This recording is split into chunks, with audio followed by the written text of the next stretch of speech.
اعوذ باللہ من الشیطان الرجیم بسم اللہ الرحمن الرحیم قل هو اللہ احد اللہ الصمد لم یلد ولم یولد ولم یکن له کفوا احد صدق اللہ العلی العظیم نحمده ونصلی علی رسولہ الکریم اما بعد فاعوذ باللہ من الشیطان الرجیم بسم اللہ الرحمن الرحیم۔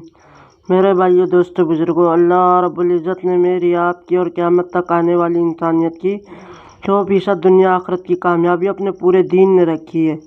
دین میری آپ کی اور تمام عالم کے انسانوں کی زندگیوں میں حضرت محمد مصطفیٰ صلی اللہ علیہ وسلم کی مبارک محنت سے آئے گا، اور اس محنت کی ذمہ داری ہر کلمہ پڑھنے والے پر ختم نبوت کی وجہ سے فرض ہے۔ میرے بھائیو دوستو بزرگوں، آج ہم سب اس متاع الغرور کی دنیا میں پھنس گئے، اس دھوکے والی دنیا میں پھنس گئے جس کو اللہ نے قرآن نے دھوکے کا گھر، مچھر کا پر، مکڑی کا جالا فرمایا ہے۔ اس کو دنیا کو اللہ نے قرآن نے دھوکا کہ دنیا دھوکے کی جگہ ہے، اس دھوکے میں پھنس گئے۔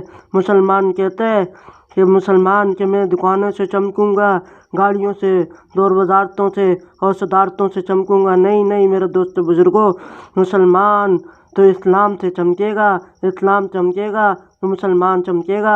ہر کلمہ لا الہ الا اللہ محمد رسول اللہ چمکے گا تو مسلمان چمکے گا۔ ہاں میرے بھائیو دوستو بزرگوں، فرعون کے پاس بادشاہت تھی، فرعون کے پاس سب کچھ تھا، مال تھا، صدارت تھی، وزارت تھی، لیکن کیوں ناکام ہو گیا؟ اور کیوں اللہ نے اس کو سمندر نے غرق کیا، اور آج تک بھی اس کو ایک شیشے میں بند کیا ہوا ہے، اور اس کے اوپر چوہے چھوڑے جاتے ہیں، وہ چوہے اس کے جسم کو ایسے گوشت صاف کر دیتے ہیں جیسے انسان اپنے جسم سے گندگی صاف کرتے ہیں۔ حالانکہ اس کے پاس تو مال بھی تھا، دولت بھی تھی، سب کچھ تھا، صدارت وزارت بھی تھی، پھر وہ ناکام کیوں ہو گیا؟ کیونکہ اس نے ایک اللہ کے حکموں کو چھوڑ دیا، ایک اللہ کے حکموں کو توڑ دیا، اور ایک نبی کے حکموں کو توڑ دیا۔ موسیٰ علیہ السلام کے حکموں کو فرعون نے توڑ دیا تو اللہ نے اس کو ناکام کر دیا تمام عہدوں میں۔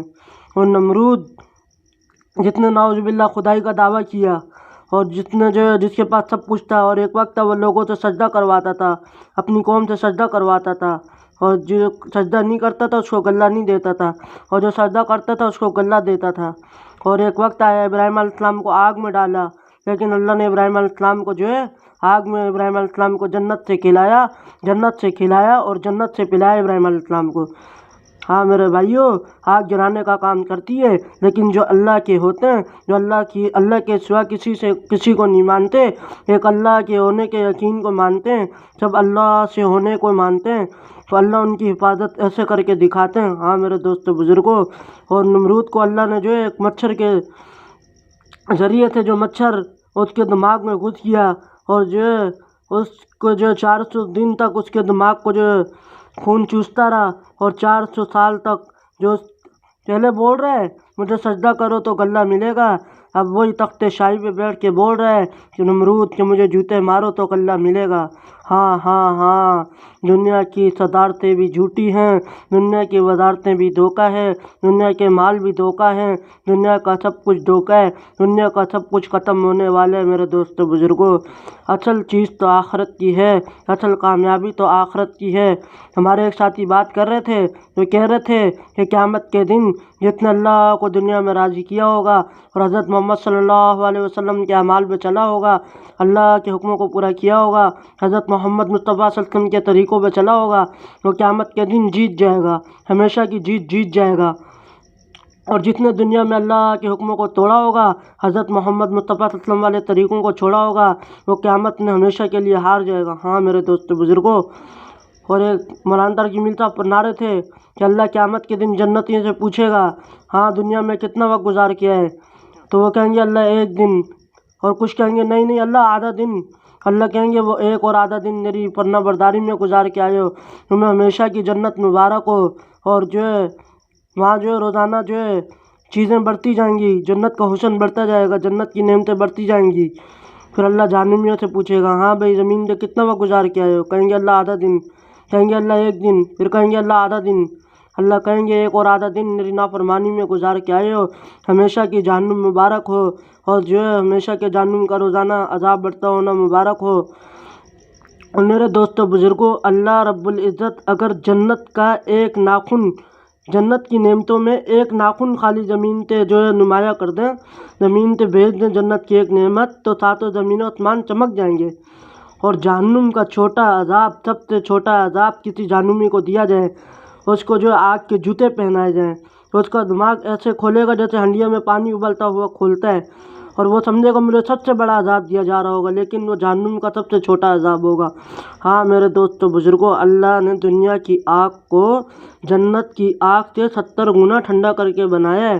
اور علماء کرام فرماتے ہیں اگر کسی جہنمی کو جہنم کی آگ سے نکال کے دنیا کی آگ میں ڈال دیا جائے، وہ جہنمی دنیا کی آگ میں سو جائے گا۔ ہاں میرے دوستو بزرگوں، مسلمان دکانوں سے نہیں چمکا کرتے، مسلمان کارخانوں، فیکٹریوں اور صدارت خانوں اور وزارت خانوں سے نہیں چمکا کرتے۔ مسلمان تو جس دور میں بھی چمکیں، اللہ کے دین سے چمکیں اور حضرت محمد مصطفیٰ صلی اللہ علیہ وسلم کے کام سے چمکیں۔ ہاں میرے دوستو، اسلام چمکے گا تو مسلمان چمکے گا۔ مسلمان نے ایک وقت سوچے اتنا مرنا نہیں ہے، یہ اللہ اتنے جنازے دکھا کے بھی پیغام دے رہے ہیں، بس کرو اللہ کی نافرمانی مت کرو، اللہ کو جلدی راضی کر لو۔ اور میرے دوستو بزرگوں، ہم تو تبلیغی لوگ ہیں، تبلیغ والوں سے جو سیکھتے ہیں بھائی ہماری زبان سے اللہ کی خیر خواہی لوگوں تک پہنچ جائے، اللہ کا پیغام لوگوں تک پہنچے۔ آسلم نے اپنے اس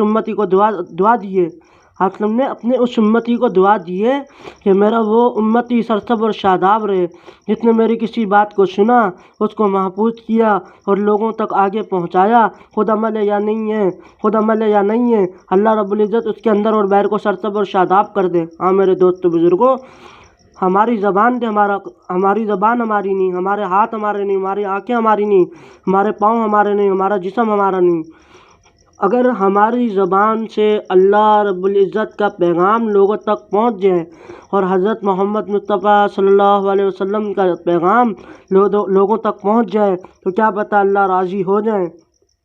میرے دوستو بزرگوں، مولانا طارق جمیل صاحب فرما رہے تھے کہ ہم دنیا میں پاس ہونے کے لیے نقل مارتے ہیں، کالج کے اندر چیٹنگ کرتے ہیں۔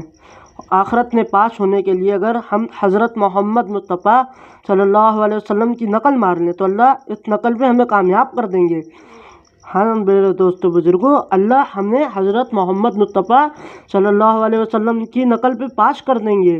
یہ لوگ کہتے ہیں نا، یہ مولویوں نے اپنا حلیہ بنایا ہوا ہے، بڑی بڑی داڑھیاں اور پگڑیاں اور یہ کرتے، ہم کہتے ہیں یہ مولویوں کا حلیہ نہیں ہے، یہ میرے آپ کے نبی حضرت محمد مصطفیٰ صلی اللہ علیہ وسلم کا حلیہ ہے، اور ہم نے حضرت محمد مصطفیٰ صلی اللہ علیہ وسلم کے حلیہ کی نقل ماری ہے۔ اور اللہ انشاءاللہ اس حلیے پہ جو بھی حضرت محمد مصطفیٰ صلی اللہ علیہ وسلم کے حلیے کو اپنائے گا، حضرت محمد مصطفیٰ صلی اللہ علیہ وسلم کے طریقوں کو اپنائے گا، اللہ اس کو دنیا میں بھی کامیاب کرے گا، اللہ اس کو آخرت میں بھی کامیاب کرے گا۔ ہاں میرے دوستو بزرگوں، ہم سوچیں ابو جہل ابو لہب آپ وسلم کے جو چچا ہیں، وہ کتنے مالدار تھے، عہدے ان کے پاس، صدارتیں ان کے پاس، وزارتیں ان کے پاس، ہر دنیا کی کامیابی کے سارے نقشے ان کے پاس، لیکن اللہ کے حبیب کی دعوت کو ٹھکرا دیا، اللہ کے حکموں کو توڑ دیا، اللہ کے نبی کے طریقوں کو چھوڑ دیا، اللہ نے ناکام کر دیا۔ اور بلال حبشی رضی اللہ تعالیٰ عنہ، جن کے باپ دادا کا نام بھی ہمیں نہیں پتہ، 2 کام کیے، اگر وہ 2 کام نہیں اور آپ بھی کر لیں، اللہ ہمیں بھی جو ہے دنیا آخرت میں کامیاب کر دے گا۔ پہلا کام، اللہ کے تمام حکموں کو پورا کیا، اور دوسرا کام، حضرت محمد مصطفیٰ صلی اللہ علیہ وسلم کے طریقوں کو اپنی زندگیوں میں اپنایا، تو اللہ نے دنیا میں تو کامیاب کیا اور آخرت میں بھی کامیاب کر دیا۔ حضرت بلال حبشی رضی اللہ عنہ نے ایک بار اذان نہیں دی تو اللہ نے وقت کو روک دیا، لوگ سوتے سوتے تھک گئے۔ جبریل امی وسلم کے پاس اللہ کے نبی صلی اللہ علیہ وسلم جب تک بلال حبشی رضی اللہ عنہ اذان نہیں دیں گے، اللہ اس وقت کو ایسے روکے رکھیں گے۔ کیا یہ کامیابی اور یہ دنیا آخرت نے اللہ نے چمکایا، دنیا آخرت نے اللہ نے عزت کے نقشوں پہ رکھا؟ کیا یہ مال دولت عزت شہرت کے اس سے رکھا؟ نہیں۔ یہ وزارتوں صدارتوں سے چمکایا بلال حبشی رضی اللہ عنہ کو؟ نہیں۔ اللہ کے حکموں کو پورا کیا، حضرت محمد مصطفیٰ صلی اللہ علیہ وسلم کے طریقوں کو پورا کیا تو اللہ نے چمکا دیا۔ ہاں میرے دوستو بزرگوں، کامیابی مال نے نہیں، کامیابی اعمال نے ہیں۔